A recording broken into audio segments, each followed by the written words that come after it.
suis très heureux de vous retrouver sur Ecofin Télévision pour le compte d'un tout nouveau numéro de votre magazine Les Dossiers. Qu'en est-il des relations bilatérales entre la République démocratique du Congo et le Royaume-Uni et plus particulièrement sur le plan économique? Nous aborderons aussi justement les volets humanitaires et politiques. Pour en parler justement, nous sommes avec nous en direct de Londres, Junior Badila. Il est congolais, résident à Londres, journaliste. Bonjour Junior Badila et bienvenue sur Ecofin Télévision. Bonjour monsieur Patrick, et comment allez-vous? Je vais très bien, merci beaucoup d'avoir accepté notre invitation. Je le disais donc, vous êtes journaliste congolais résident au Royaume-Uni, à Londres précisément.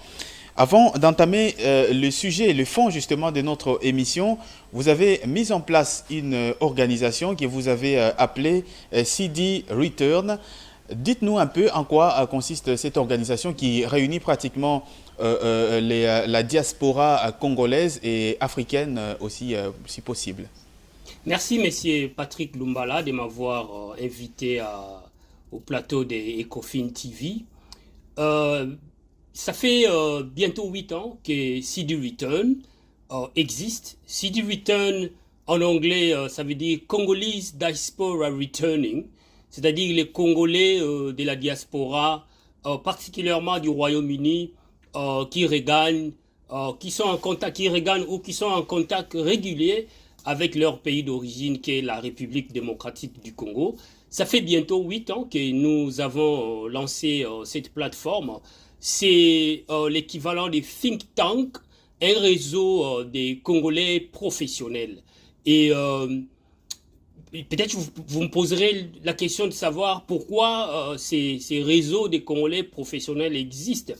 Et évidemment, nous avons remarqué que moi-même, étant journaliste, j'étais journaliste ici au Royaume-Uni, à Londres, à BBC Radio. Alors j'ai couvert pas mal d'événements ici au Royaume-Uni, j'ai parcouru pas mal de pays européens, j'étais à l'Union européenne à plusieurs reprises et j'ai rencontré des Congolais professionnels qui résident ici et d'autres dans d'autres pays européens. Le seul souci entre nous, entre ces Congolais, c'était des contacts, de pouvoir partager les réalités du pays, de pouvoir échanger sur le plan des questions liées au développement. Et alors, comme moi, étant journaliste, j'avais un agenda, un carnet d'adresses quand même fourni de certains de ces Congolais professionnels ici au Royaume-Uni. Et à chaque fois, ces Congolais me demandaient, est-ce que vous avez les numéros de tel ou tel ou tel? Alors, dans ce cadre, pour réunir tous ces Congolais, nous avons mis en place en 2015 ces CD Return. Avant, on s'appelait DR Congo UK, c'est-à-dire la République démocratique du Congo au Royaume-Uni.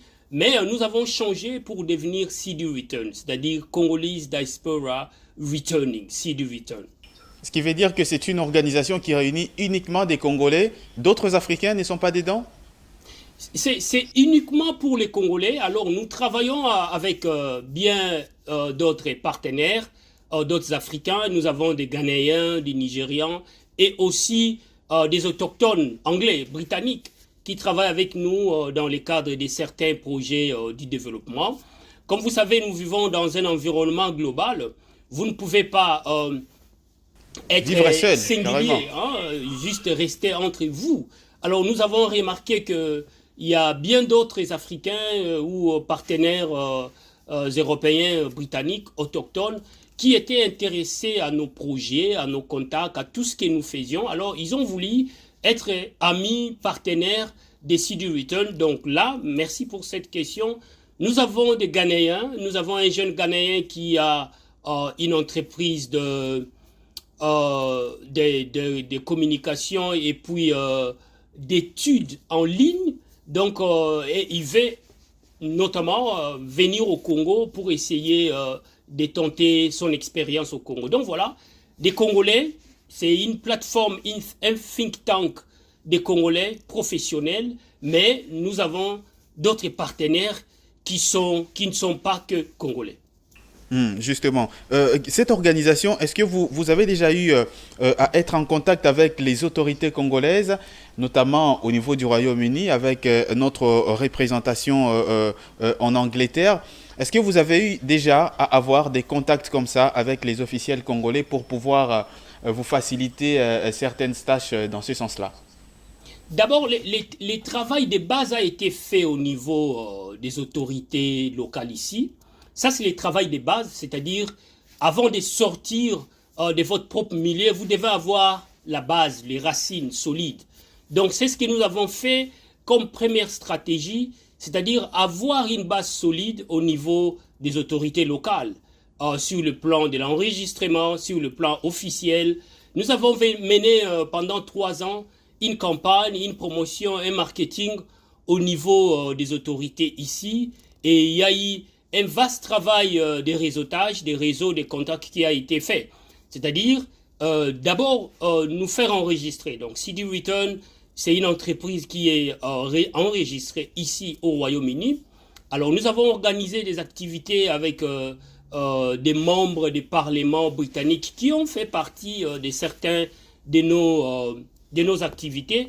Et aussi, nous avons lancé, ça c'est dans les backgrounds, hein, c'est ce qui est stratégique. Ce qui a déjà été fait. Nous avons lancé de 2000, pendant Covid, pendant la période de Covid jusqu'à récemment, c'est-à-dire octobre 2022, nous avons lancé pas mal de contacts avec des autorités britanniques, des représentations des FCO. FCO, comme vous le savez, c'est Foreign Commonwealth Office, c'est-à-dire l'office de l'étranger qui s'occupe des activités des Commonwealth, c'est-à-dire des pays ayant en commun la langue anglaise. Donc voilà, c'est ce que nous avons fait.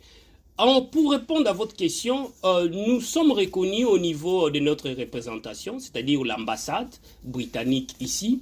Il y a eu une activité, nous avons organisé, nous avons invité Maman Njeka, qui fit la précédente représentation diplomatique de la République démocratique du Congo ici. Et nous avons aussi mené pas mal de contacts à 2 reprises quand le chef de l'État, Félix Tshisekedi, a visité l'Angleterre, parce qu'il a visité l'Angleterre à 2 reprises officiellement. Il est venu au sommet de UK Afrique Summit, et puis on a mené des contacts, on a rencontré pas mal de dignitaires, des ministres, notamment François Paluku, et aussi des contacts qui sont en Julien cours avec Julien les Paluku, autorités donc. locales, parce que nous devons être reconnus aussi sur le plan national, c'est-à-dire en République démocratique du Congo. Justement, venons-en maintenant à notre sujet du jour, la coopération bilatérale entre la République démocratique du Congo et le Royaume-Uni. Quel est l'état de lieu qu'on peut en faire aujourd'hui sur les plans économiques et commercial tout d'abord? D'abord, sur le plan, je dirais la coopération bilatérale, sur le plan économique, se porte bien, pas mal, comparé aux années précédentes. Et dans le sens que la République démocratique du Congo est aujourd'hui parmi les grands partenaires de la Grande-Bretagne, je dirais 95e grand partenaire de la Grande-Bretagne. Et vous vous souviendrez, je viens d'ailleurs de l'indiquer, les sommets UK, Royaume-Uni, Afrique, qui s'est tenu en 2020. Ça, c'était parmi les premiers grands sommets du chef de l'État après son élection. Et ce sommet a réuni pas mal de pays africains. Je dirais il y avait 10 pays africains, et notamment la République démocratique du Congo. Pourquoi la République démocratique du Congo? Et vous, comme vous le savez, les pays à la taille de l'Europe centrale, et là c'est sur le plan géostratégique. Donc le Congo, la République démocratique du Congo joue un grand rôle en Afrique des Grands Lacs et en Afrique centrale. Et ces rôles-là vont dans divers domaines. Sur le plan écologique, vous savez, les bassins du Congo, c'est la majeure partie du bassin du Congo c'est en République Justement, démocratique justement, du Congo.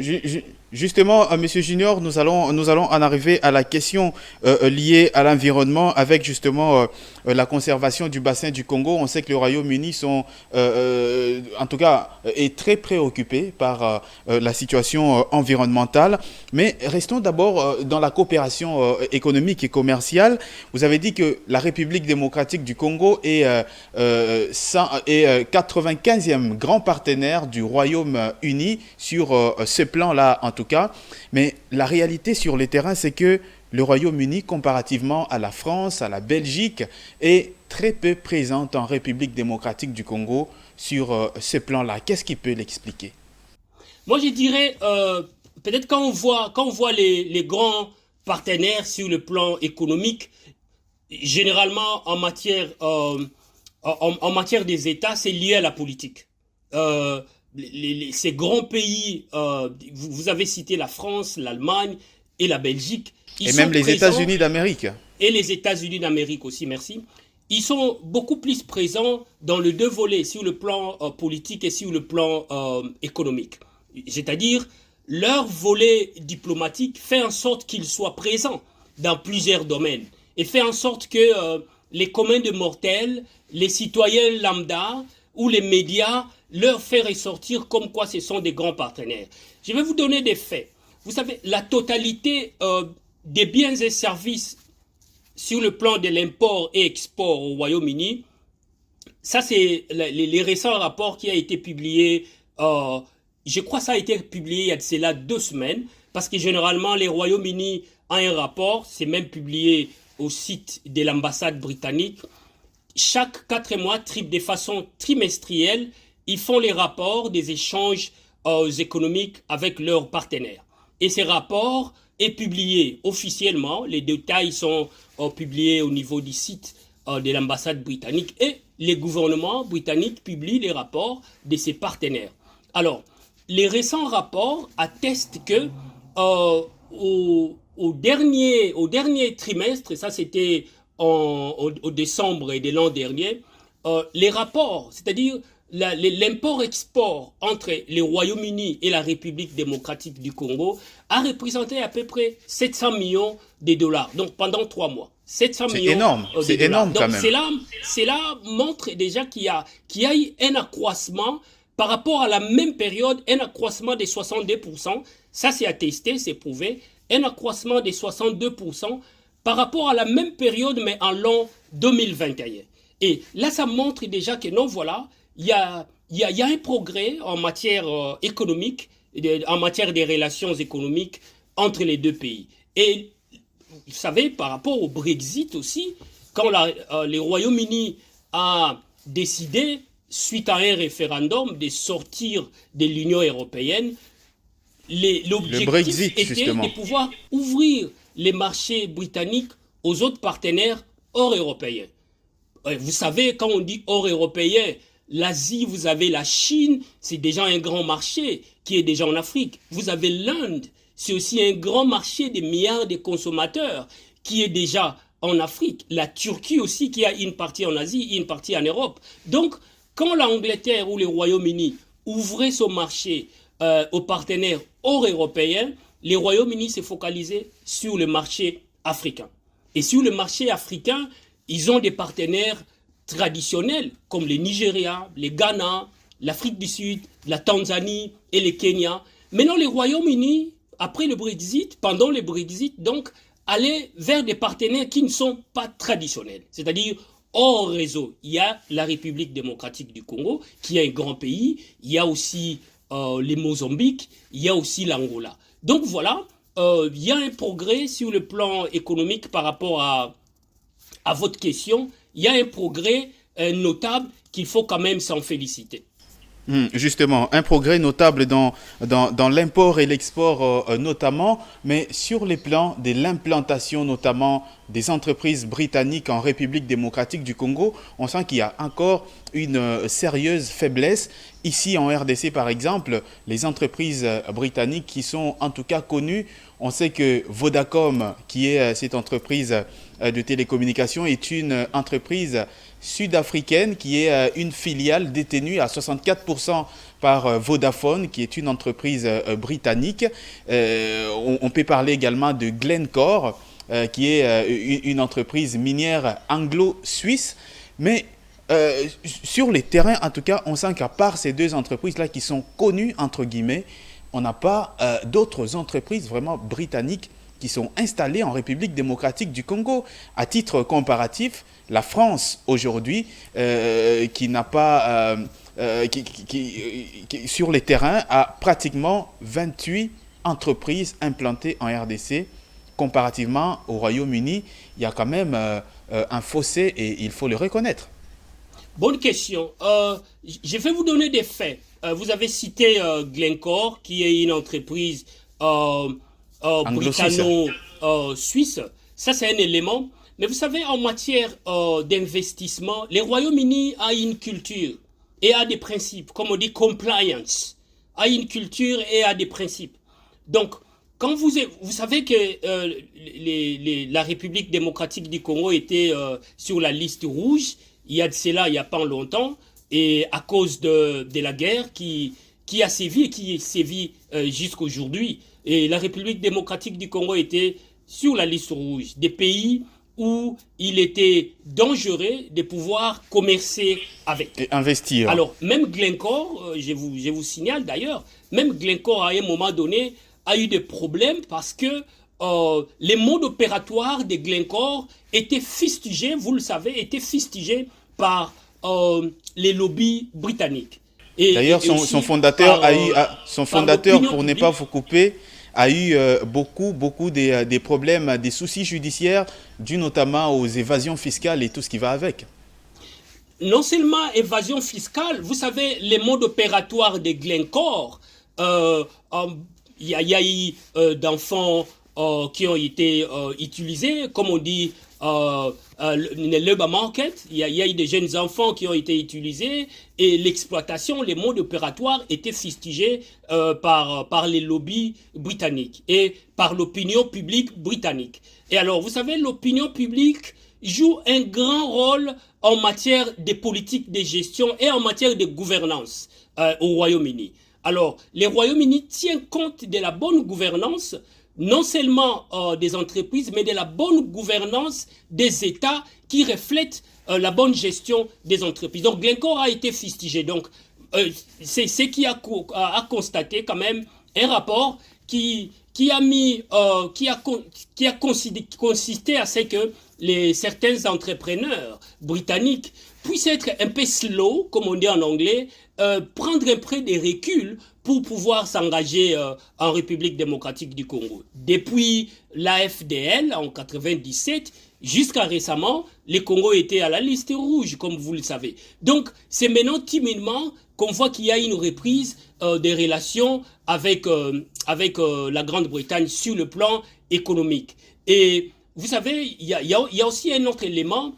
Comme vous dites, faites-moi une bonne politique, je vous ferai une bonne économie. Alors, la Grande-Bretagne s'est focalisée sur le plan humanitaire et sur le plan société civile. Et sur le plan politique, elle joue quand même un rôle des premiers plans qui ne sont pas visibles peut-être au commun de mortels, mais qui a quand même participé à l'éveil des consciences et à la bonne gestion, à la bonne gouvernance des institutions. La Grande-Bretagne a joué un grand rôle pour l'organisation des élections. C'est depuis 2006 que la Grande-Bretagne joue un rôle, les premiers pas pour l'organisation des élections. C'est-à-dire organiser les élections, mettez-vous en ordre et soyez un État qui respecte les droits de l'homme. Et quand vos institutions sont classifiées parmi les institutions qui respectent les human rights, les droits de l'homme, le respect des autres et la bonne gestion aussi des finances publiques, là, vous verrez qu'il y aura des partenaires qui vont venir. Mais là, quand même, on constate les partenaires sont en train de venir timidement, notamment avec les rapports de l'IGF qui, de temps à autre, est en train de fustiger la mauvaise gestion de certains mandataires publics. Donc, cette lutte contre la corruption et les détournements. Cette lutte contre la corruption et les détournements qui rassure en quelque sorte les investisseurs qu'au Congo, les choses sont en train de s'améliorer, les lignes sont en train de bouger. Tout à fait, la lutte contre la corruption et puis les combats contre les détourneurs des deniers publics et puis les blanchiments d'argent. Donc là, ce sont les valeurs britanniques, anglo-saxons. Donc, ils se focalisent sur ça. Et là, le travail que le gouvernement, à travers l'IGF, est en train d'abattre pour améliorer quand même l'image de la bonne gestion du trésor public est en train, timidement, petit à petit, de résonner au niveau du pouvoir public britannique, de l'opinion publique britannique. Et quand ça résonne au niveau de l'opinion publique et du gouvernement, c'est là où les entrepreneurs commenceront à venir. Et ils commencent déjà. Le fait déjà que les chefs de l'État puissent visiter les Royaumes-Unis à 2 reprises. Récemment, il a été reçu par les rois Charles. Et vous savez, les rois Charles reçoivent à titre exceptionnel des cas exceptionnels. Parce que jusque-là, il n'est pas encore intronisé. Donc, officiellement, il n'a pas encore un agenda chargé à recevoir et accueillir les dignitaires. Mais quand même, les chefs de l'État, Félix Tshisekedi, étaient parmi les rares chefs de l'État à être reçus. C'est-à-dire, c'est déjà un message pour dire que non, voilà, la voie est en train d'être débrayée afin que nous puissions ensemble avoir un partenariat gagnant-gagnant, comme un partenariat économique gagnant-gagnant, comme le dit toujours les Britanniques. Tout ce que le président de la République, le gouvernement sont en train justement d'entreprendre peuvent augurer qu'à l'avenir, on peut s'attendre à plus d'investissements britanniques en RDC. Tout à fait. Mais déjà, comme je l'ai dit, ça résonne déjà au niveau de l'opinion publique. Vous savez, il y a 2 aspects. Hein. Je vais vous donner un élément. Il y a des aspects et des signes qui montrent que voilà, l'opinion publique britannique et les gouvernements britanniques, les deux, sont en train de converger dans le même sens afin que la République démocratique du Congo, pour réintégrer la nation, la grande nation, comme elle était avant, hein, la nation congolaise, dans les concerts des nations sur le plan économique. Il y a récemment ici, juste un volet politique, il y a récemment au niveau du Parlement, il y a eu un débat, il y a de cela moins de 3 semaines, il y a eu un débat au Parlement uniquement sur la République démocratique du Congo. Au Parlement britannique, donc. La République démocratique du Congo, et pourquoi les Royaumes-Unis est timide pour condamner les agresseurs et le M23, et voilà. Et en outre, il y a aussi un autre élément que je voulais souligner. Il y a des sommets, il y aura un autre sommet, je crois, au mois d'octobre, les sommets Afrique, sommet économique Afrique, où la République démocratique du Congo sera aussi invitée. Donc, sur le plan la bonne gestion du trésor public, la lutte contre la corruption et la lutte contre les blanchiments d'argent, les gouvernements congolais sont en train de faire des efforts et ces efforts sont en train de résonner au niveau du pouvoir public. C'est là aussi, ça montre déjà qu'il y a des signes positifs pour la relance de l'économie congolaise. Passons maintenant à l'aspect, au volet diplomatique, au volet, on va dire, politique.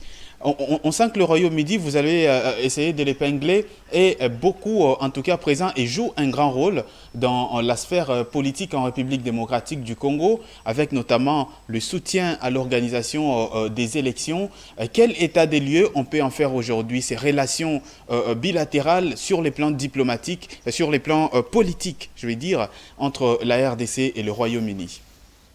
Je pense qu'elle est bonne. Je dirais des relations, elles sont bonnes. Des relations entre Londres et Kinshasa sont bonnes et stables actuellement. Et la représentation diplomatique de la Grande-Bretagne est à Kinshasa. Hein. Elle représente 3 pays, la République centrafricaine et puis le Congo-Brazzaville, mais elle est basée à Kinshasa. Donc, elle joue ses rôles. Et donc, je vais dire, par Madame Émilie Moltmann. Et effectivement, donc, Madame Émilie Moltmann a été accréditée en République démocratique du Congo en 2020, fin 2020, c'était pendant la période de Covid qu'elle est là. Et bien avant elle, il y a eu John Moulton, comme vous le savez, il y a eu bien d'autres qui ont joué quand même un rôle des premiers plans. Et même Madame Émilie Moltmann, elle était en République démocratique du Congo dans les cadres d'observation des élections. Donc elle connaît bien la République démocratique du Congo et elle connaît aussi certains acteurs politiques de la République démocratique du Congo. Donc je dirais, sur le plan diplomatique, les relations sont plutôt bonnes et ça se reflète au niveau des sommets. Vous savez, on en a parlé bien avant ici, les sommets des COP 26 qui étaient ici à Glasgow. La République démocratique du Congo a joué un rôle de premier plan. Les chefs de l'État étaient là avec sa délégation. Et récemment, le chef de l'État a été reçu par les rois Charles. Donc cela atteste déjà des bonnes relations entre Londres et Kinshasa.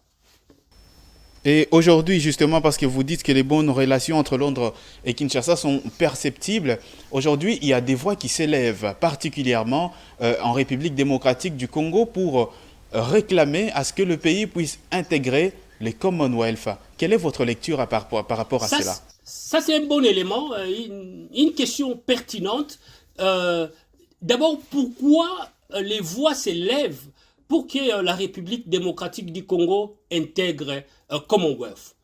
Il y a certaines analyses qui pensent que les pays de Commonwealth, les Ghana, les Nigeria, l'Afrique du Sud, la Tanzanie et le Kenya, vous pouvez les nommer, la Zambie. Le Gabon notamment.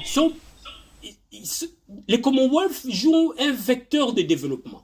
Ça, ce sont des analyses. Donc, ça constitue un vecteur de développement. C'est-à-dire partout où les Anglais passent, ils mènent une dose, un élément de développement dans leurs relations.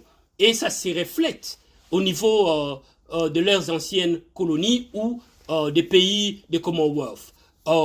La Mozambique vient de a rejoint le Commonwealth il y a de cela quelques années. On voit déjà, sur le plan sécuritaire, le Royaume-Uni a joué un rôle important dans la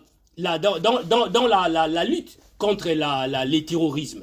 Et aussi, le Royaume-Uni a signé un accord, après le Brexit, bien avant d'ailleurs, a signé un accord économique avec les Mozambique. Il y a aussi le Gabon, qui vient de joindre récemment les Commonwealth. Les Togo est sur la liste. Les Rwanda aussi est parmi les pays qui ont rejoint les Commonwealth. Là, ce sont des analystes. Mais à mon point de vue, je dirais, vous savez, pour qu'un investisseur vienne investir dans votre capitale ou dans votre pays, vous devez d'abord créer des conditions favorables pour que cet investisseur, quand il vient, il trouve que non, voilà, les marchés est propice pour l'accroissement, pour les gains, pour les retours de son investissement. Parce que de toutes les façons, les investisseurs cherchent la maximisation des gains.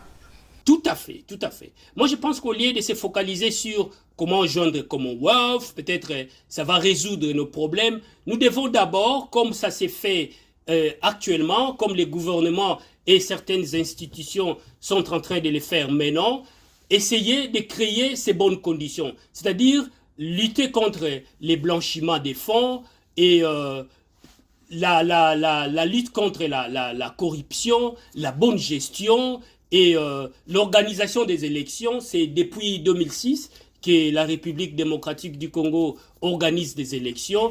Ça va prendre du temps, mais c'est là atteste déjà d'une certaine stabilité sur le plan des institutions et sur le plan de la continuité. Et ça devrait être aussi une continuité. Nous voulons, disons, c'est ce que les États en matière de relations ou les institutions ou les entrepreneurs craignent. C'est-à-dire, quand il y a un autre régime, tous les contrats qui ont été signés précédemment peuvent être résiliés. Donc les États ou les entrepreneurs, les big firms, comme on dit, ils respectent les États qui respectent leurs engagements. C'est-à-dire qu'il y ait la continuité de l'État, que ce soit moi, que ce soit M. Patrick Lumumba là. Dès que vous êtes aux affaires de l'État, c'est-à-dire vous continuez ce qui a été déjà commencé par votre prédécesseur. Donc moi je pense que quand notre marché ou notre système de gestion, système démocratique créera ce genre de conditions favorables, réintégrer la Commonwealth ne sera pas un problème. Nous devons savoir que cette institution internationale, Commonwealth, ne résoudra pas notre problème. Nous devons résoudre nos problèmes nous-mêmes. Tout à fait, tout à fait. Et ça, c'est un point très important. Parlons maintenant de l'environnement. Le président Félix-Antoine Tshisekedi, vous l'avez évoqué, a participé à plusieurs sommets, notamment le sommet du G20, dans lesquels le Royaume-Uni fait partie justement. Ce sommet avait promis la disponibilité, de disponibiliser pour la République démocratique du Congo des fonds pour la protection du bassin du Congo, notamment dans le cadre de la lutte contre la déforestation, mais également le réchauffement climatique. Mais jusque-là, il y a beaucoup de difficultés dans la mobilisation de ces fonds-là de la part des grandes puissances, notamment le Royaume-Uni. Est-ce que la RDC peut compter sur le Royaume-Uni en cette matière-là? Vous savez, M. Patrick Lumumba, je vais vous dire une chose. Vous savez, le Royaume-Uni est parmi les grands défenseurs de la lutte de l'écologie, en fait, de la lutte contre la détérioration de l'environnement.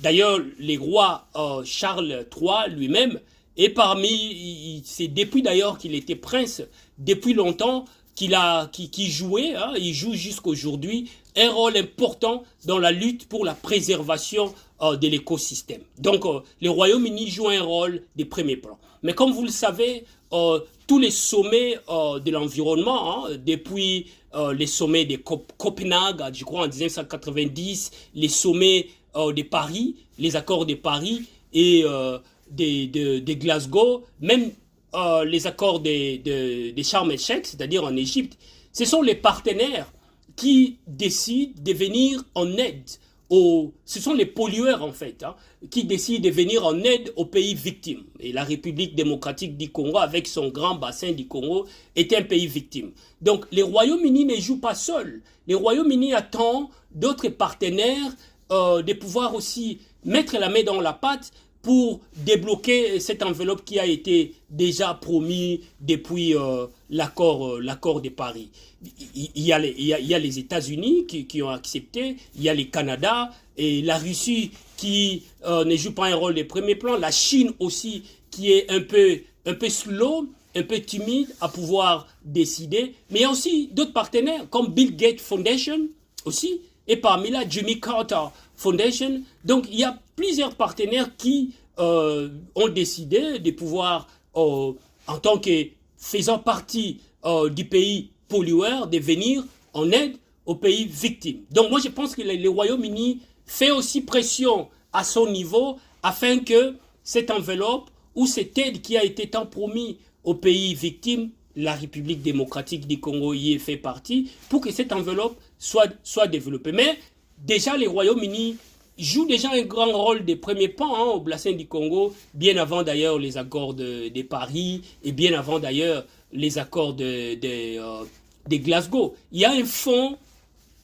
fonds du Royaume-Uni qui est censé protéger les bassins du Congo. Je pense dans les bassins du Congo, d'autres pays qui y sont. Il y a un fonds déjà débloqué du Royaume-Uni pour préserver l'environnement.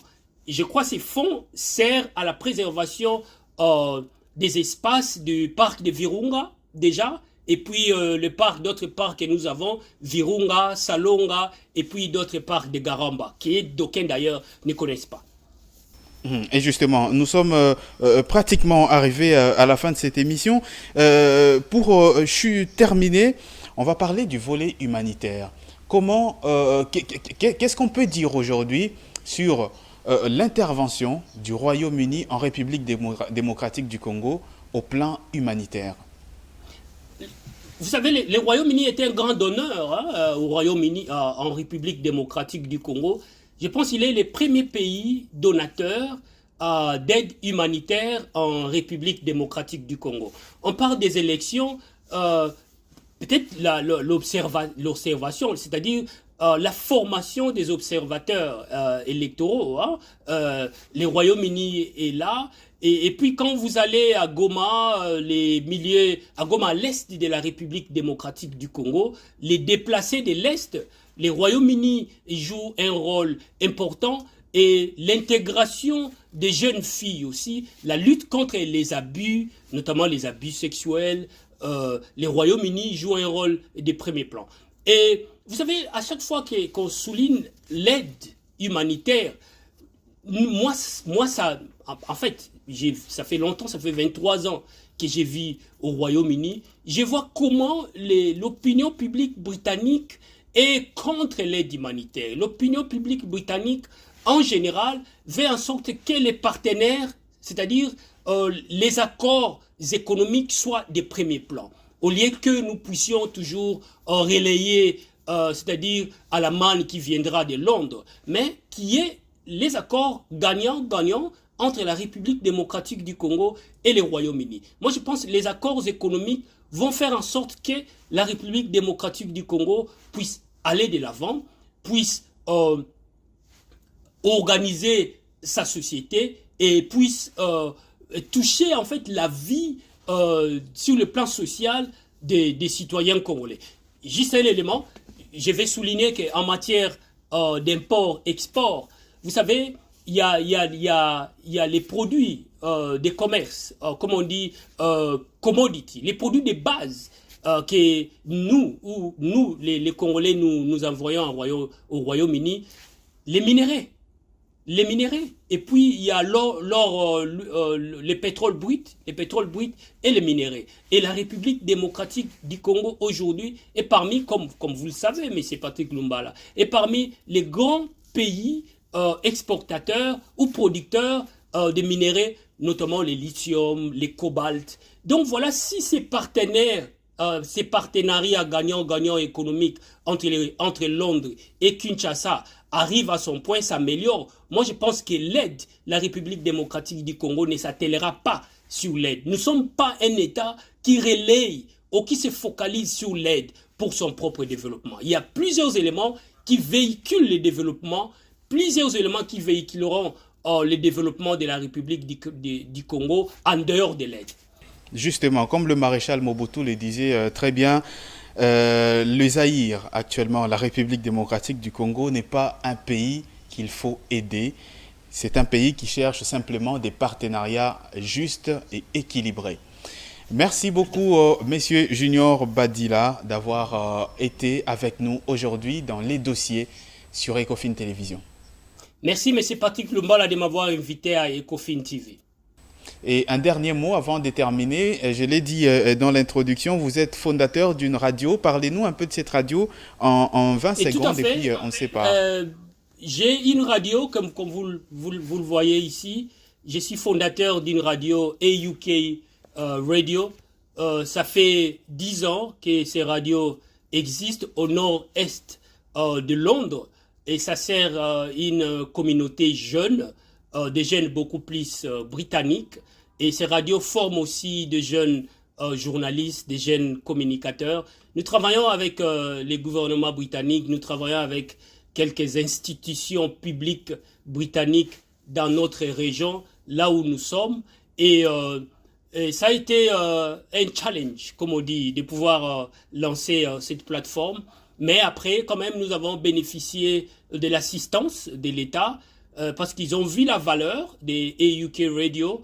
Et voilà, cette valeur-là contribue au progrès de la ville là où nous sommes. C'est une radio apolitique, elle est beaucoup plus communautaire, c'est-à-dire elle passe des nouvelles ou des formations en tout ce qui concerne le social, les progrès sociaux des populations locales de mon coin. Donc voilà, bien avant que je puisse lancer cette radio, j'étais journaliste, comme je l'avais dit au début, à BBC Radio.